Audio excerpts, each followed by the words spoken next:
বিসমিল্লাহির রহমানির রহিম। আসসালামু আলাইকুম রহমতুল্লাহি ওয়া আজকে 8 নম্বর তারাবি। এখানে সূরা আত-তাওবার শেষ অংশ, সূরা ইউনূস পুরোটা এবং সূরা হুদের জাস্ট প্রথম 5টা আয়াত আজকে তেলাওয়াত করা হবে।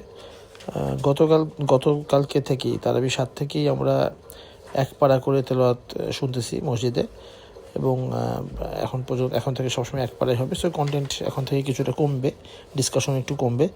তো আমি গত তেলাওয়াতের একটা অংশ একটু মিস করে গেছিলাম, সেটা একটু আজকে বলবো। সেটা হচ্ছে যে সূরা আত-তাওবার 60 নম্বর আয়াতে আল্লাহ পাক যেই 8 রকমের মানুষকে জাকাত দেওয়া যাবে সেই জাকাতের কথা বলে দিয়েছেন। তারা হচ্ছেন গরিব, মিসকিন, যারা যদি ইসলামিক রাষ্ট্র হয় তারা জাকাত যারা কালেক্ট করতেছে তাদেরকে, যারা নতুন মুসলমান হতে যাচ্ছে তারা, দাস মুক্ত করার জন্য, কোনো দাসকে মুক্তি করার জন্য টাকা দেওয়া যাবে জাকাতের খাত থেকে, যারা অনেক ঋণগ্রস্ত তাদেরকে দেওয়া যাবে, আল্লাহর পথে যারা জিহাদের জন্য বের হয়েছে কিন্তু তাদের টাকা পয়সা শেষ হয়ে গেছে তাদেরকে, এমনকি মুসাফির যে হয়তো বা এক জায়গায় ধনী কিন্তু আরেক জায়গায় এসে তার হাতে টাকা পয়সা নেই, সেই মুসাফির, তাকেও জাকাতের টাকা দেওয়া যাবে। তো আজকের তোলাতের মূল অংশ শুরু করি। আমি একটু জাস্ট আজকে বলি যে আমি আসলে একদম ইসলামের বেসিক যে ইনস্ট্রাকশনসগুলো, আল্লাহর ওহী যেগুলো মানুষের উপর ডাইরেক্ট আদেশ নির্দেশ হিসেবে নাজিল হয়েছে, সেগুলো আমার চোখে পড়লে আমি কিছু বলি, নাহলে আমি ওগুলো সবাই আমরা মোটামুটি জানি, এই জন্য ওগুলো বলি না। আমি রিসালাত নিয়ে বেসিক্যালি ফোকাস করি, বিভিন্ন নবী রাসূলের কাহিনী নিয়ে। আপনারা অবশ্যই প্রত্যেকটা সূরাতে ওহীর ব্যাপারটা, ডাইরেক্ট আদেশ উপদেশের ব্যাপারটা অবশ্যই দেখবেন। তো সূরা আত-তাওবার শেষ অংশে আমরা জানি যে সূরা আত-তাওবার মধ্যে তাবুকের যুদ্ধ একটা অনেক বড় ফ্যাক্টর। তো তাবুকের যুদ্ধে যখন আল্লাহ রাসূল তাবুকের যুদ্ধে গেলেন এবং ফিরে আসতেছেন, যারা যায়নি যুদ্ধে, মুনাফিক যারা, তারা একটা প্ল্যান করলো আল্লাহ রাসূলকে খুশি করার জন্য। তারা একটা মসজিদ বানায় এবং মসজিদে কুবার পাশেই বানায়। তো যখন আল্লাহ রাসূল আসতেছে তখন আল্লাহ পাক ওহী নাজিল করে এটা আল্লাহ রাসূলকে ওই মসজিদ, মুনাফিকদের যে মসজিদ, সেই মসজিদে নামাজ পড়তে মানা করে দেন। তো আমরা যারা উমরায় গেছি বা হজে গেছি, আমরা যদি মদিনায় যাই, আমরা মসজিদের কুবাটা আমরা দেখতে পাই। এই মসজিদের কুবার পাশেই ওই মসজিদটা বানানো হয়েছিল, যেটা পরবর্তী আল্লাহ রাসূল নামাজ আর পড়েন না। তো এই ঘটনাটা এখানে আসছে। এটা 100 থেকে 110 নম্বর আয়াতের মধ্যে আল্লাহর ইনস্ট্রাকশনটা আছে যে যাতে আল্লাহ রাসূল ওইখানে নামাজ না পড়ে।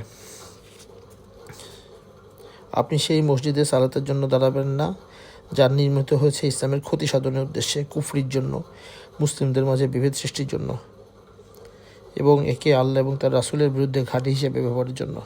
তো এই আয়াত থেকে আমরা জানতে পারি যে আল্লাহ আগে থেকেই আল্লাহ রাসূলকে মানা করে দেন ওই মসজিদে যে নামাজ না পড়ার জন্য।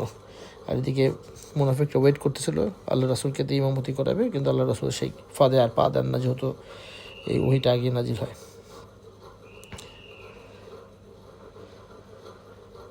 পরবর্তীতে আমরা সূরা আত-তাওবার শেষের দিকে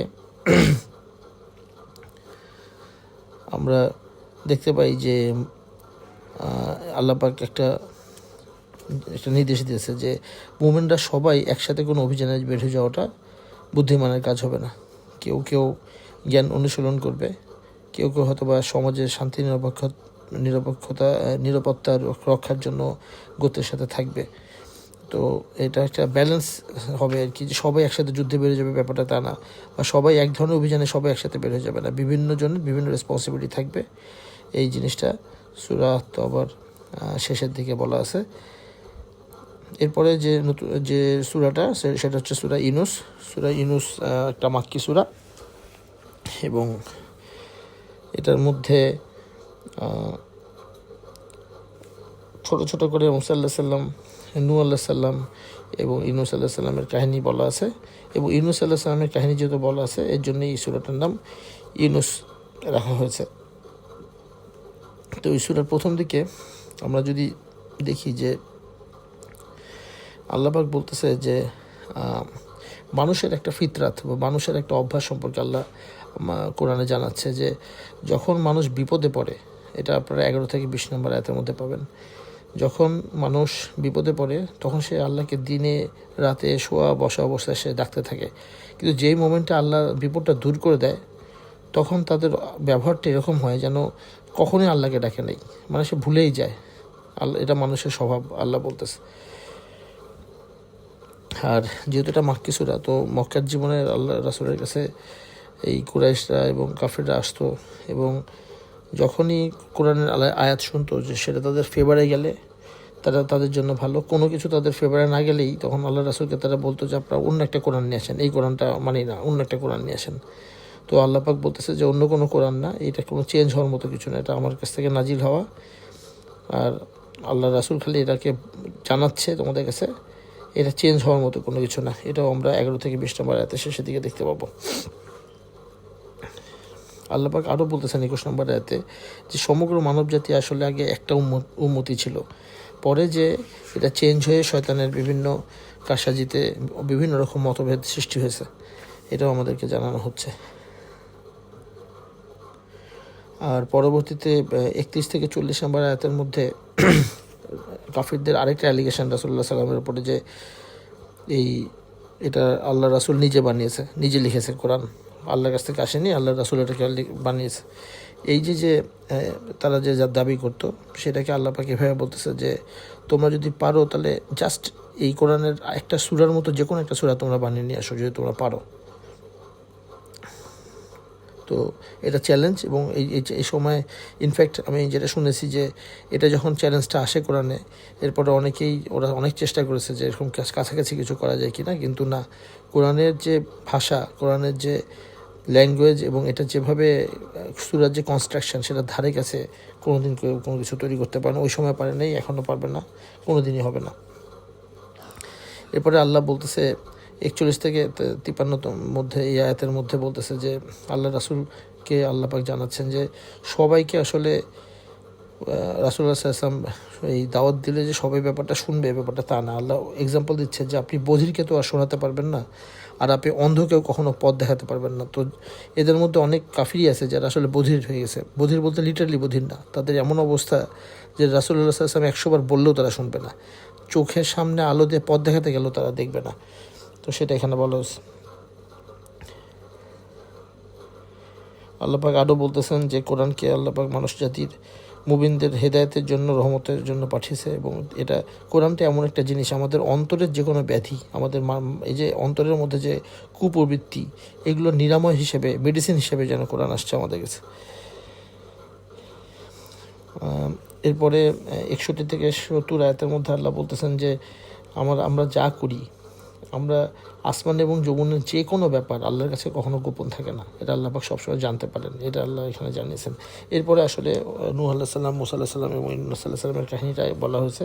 তো আমরা নূহ আলাইহিস সালামকে যখন তার কওম মিথ্যাবাদী বলে, এরপরে মহাপ্লাবন দিয়ে আল্লাহ পাক তাদেরকে শাস্তি দেন, সেই ঘটনাটা আসছে। এরপরে মূসা আলাইহিস সালামের ঘটনা যেটা বলা হয়েছে সেটা হচ্ছে যে মূসা আলাইহিস সালাম আল্লাহর কাছে দোয়া করেন যে ফেরাউনদেরকে নিশ্চিহ্ন করে দেওয়ার জন্য, আল্লাহ পাক তাই করেছেন। এবং এখানে ইন্টারেস্টিংলি যেটা আছে যে যখন নীলনদের, আমরা সবাই জানি যে নীলনদ ভাগ হয়ে গিয়েছিল, মূসা আলাইহিস সালাম পার হয়ে গেলেন, ফেরাউন যখন আসলো তখন পানি আবার দুই দিক থেকে এসে তাদেরকে নিমজ্জিত করলো। এই সময়ে ফেরাউন কিন্তু বলতেছিল যে আমি ঈমান আনলাম, কোনো মাবুদ নয় আল্লাহ ছাড়া, এবং সেই মাবুদের উপর ঈমান আনলাম যার উপর ঈমান আছে বনী ইসরাইল, মানে মূসা আলাইহিস সালামের লোকজন। তো এই কথাটা সে বলতে থাকে। তো কিন্তু বলতে থাকলে কী হবে, আল্লাহ তখন বলেন যে এখন তোমার ঈমান আনা আর কোনো মানে রাখে না, কারণ এর পূর্ব মুহূর্ত পর্যন্ত তুমি নাফরমানি করেছো। আমরা আগেও জানি যে যখন মৃত্যু উপতিত হয় আমাদের সামনে, তখন আর তওবা কাজে দেয় না। এটা আল্লাহ পাক আমাদের আগের তেলাওয়াতগুলো থেকে আমরা অলরেডি জানতে পেরেছি। আর এই আয়াতের মধ্যেই আল্লাহ পাক এটা বলে দিয়েছে যে তোমার লাশ, মানে ফেরাউনের লাশকে আল্লাহ পাক রক্ষা করবে পচে যাওয়া থেকে, এবং পরবর্তী প্রজন্ম যাতে এটাকে নিদর্শন হিসেবে দেখতে পায়। তো আমরা জানি যে রেমেসিস 2 যেটা মমিটা, এটাকে ধরে নেওয়া হয় এটা হচ্ছে মূসা আলাইহিস সালামের সময়কার ফেরাউন। তো ওর যে মমিটা সেটা অন্য মুভি থেকে ডিফারেন্ট, এটা আরও অন্যান্য মুভিগুলো যতটা ধ্বংসপ্রাপ্ত হয়েছে এটা ওই ধারে কাছে কিছু হয়নি, এটা একদম স্পষ্ট দেখা যায়, আপনারা ইউটিউবে গেলে দেখতে পাবেন, এবং এটা কায়রোর মিউজিয়ামে এখনও সেভ করা আছে। এবারে আমরা একটু ইউনূস আলাইহিস সালামের কাহিনীটা বলি। এখানে যেটা বলা আছে যে ইউনূস আলাইহিস সালাম তার কওমকে অনেকবার দাওয়াত দেওয়ার পরে তার কওম যখন শুনতেছিল না, তখন ইউনূস আলাইহিস সালাম আসলে সে একটু ফ্রাস্ট্রেটেড হয়ে যায়, এবং তিনি আল্লাহর ডিসিশনের জন্য ওয়েট না করেই উনি মন খারাপ করে ওনার কম থেকে, এই কমটার নাম ছিল হচ্ছে নিনাওয়া জাতির জন্যই উনি রাসূল হিসেবে বা নবী হিসেবে আসছিলেন। তো যখন তারা বারবার বলার পরে শুনলো না, তখন ইউনূস আলাইহিস সালাম হতাশ হয়ে একটা জাহাজে ওঠেন, মানে তার কম থেকে তিনি চলে যাওয়ার জন্য জাহাজে ওঠেন। পরবর্তীতে ওই জাহাজ যখন সমুদ্রে যায়, প্রচণ্ড ঝড় শুরু হয়। তো ওই সময়কার একটা কুসংস্কার ছিল যে জাহাজ থেকে মানুষ নিচে ফেলে দেওয়া হতো। তো লটারি করে মানুষের নাম সিলেক্ট করা হয়। তো 3বার লটারি করলে 3বারই ইউনূস আলাইহিস সালামের নাম আসলে ইউনূস আলাইহিস সালামকে জাহাজ থেকে ফেলে দেওয়া হয়। জাহাজ থেকে ফেলে দেওয়া হলে একটা মাছ তাকে খেয়ে ফেলে, এবং মাছ খেয়ে ফেললে উনি মাছের পেটের ভিতর যে উনি তখন আল্লাহর কাছে মাপ চান যে আসলে ওনার এই কাজটা করা ঠিক হয়নি, কারণ আল্লাহর হুকুম ব্যতীতে উনি ওইখান থেকে চলে আসতেছিল। তো যখন এই আল্লাহ পাক যখন তার আল্লাহ পাক তাকে যখন মাফ করে দেন, তখন মাছ তাকে আবার বমি করে ফেলে দেয় আর কি তীরে। তো উনি মাছের পেটে ছিলেন, আমরা সবাই জানি ফেমাস ঘটনা, এবং আমরা দোয়া ইউনূসও পড়ি, আমরা লা ইলাহা ইল্লা আনতা সুবহানাকা ইন্নী কুনতু মিনাজ জালিমিন। তো এই জিনিসটা এখানে এই অন্যান্য নবীদের কওমের থেকে এই ইউনূস আলাইহিস সালামের যে কওম নিনাওয়া, এদের একটু ডিফারেন্স আছে। সেটা কি, ইউনূস আলাইহিস সালাম যখন জাহাজে উঠে গেলেন, তখন নিনাওয়ার জাতিরা হঠাৎ করে রিয়েলাইজ করলো যে তারা অনেক বড় ভুল করে ফেলেছে, এবং যে কোনো সময় আল্লাহর গজব আসবে।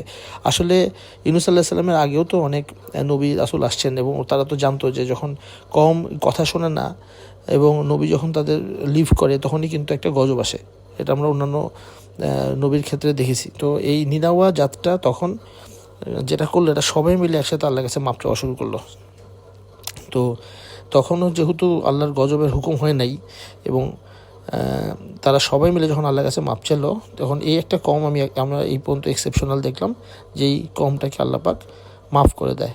তো এটা সবগুলোতে দেখা গেছে যে নবী রাসূলরা চেষ্টা করেছেন, কথা বলেছেন, এবং পরবর্তী শুনে নাই, কিন্তু তারপরে ধ্বংস করে দেওয়া হয়েছে। তো কিন্তু এরা যেহেতু এই কমটা যেহেতু মাপ চেয়েছে একত্র হয়ে সবাই মিলে, আল্লাহ পাক এদেরকে ধ্বংস করেন নাই। তো সূরা ইউনূস এইভাবেই শেষ হয়ে যায়। এরপরে সূরা হুদের মাত্র 5টা আয়াত আজকে পড়ানো হবে, মানে আর বাকিগুলো আবার পরবর্তীতে নেক্সট তারাবিতে পড়াবে। তো সূরা হুদ হচ্ছে এটাও একটা মাক্কি সূরা, এবং এটার মধ্যে প্রথম দিকে যতটুকু অংশ আজকে পড়ানো হবে, এর মধ্যে আসলে আল্লাহ ছাড়া অন্য কারো ইবাদত করা যাবে না, সেটা বারবার আল্লাহ পাক কোরআন শরীফে বলেছে, এখানেও বলেছে। এবং যারা আল্লাহর প্রতি ঈমান আনবে তাদের আল্লাহ পাক টেক কেয়ার করবেন, কিন্তু যারা করবে না, ঈমান আনবে না, তাদের জন্য একটা ভয়ঙ্কর আযাবের আশঙ্কা আল্লাহ পাক করতেছেন। সেটা এখানে সূরার প্রথম 5 আয়াতের মধ্যে বলেছে। আমরা আরও বিস্তারিত সূরা হুদের ব্যাপারে আরও বিস্তারিত আমরা সামনে জানবো। সূরা হুদ নামে একজন নবী ছিল, তার নামে এই সূরাটা করা হয়েছে। তো আজকে এতটুকুই। থ্যাংক ইউ সবাইকে। আসসালামু আলাইকুম ওয়া রাহমাতুল্লাহি ওয়া বারাকাতুহু।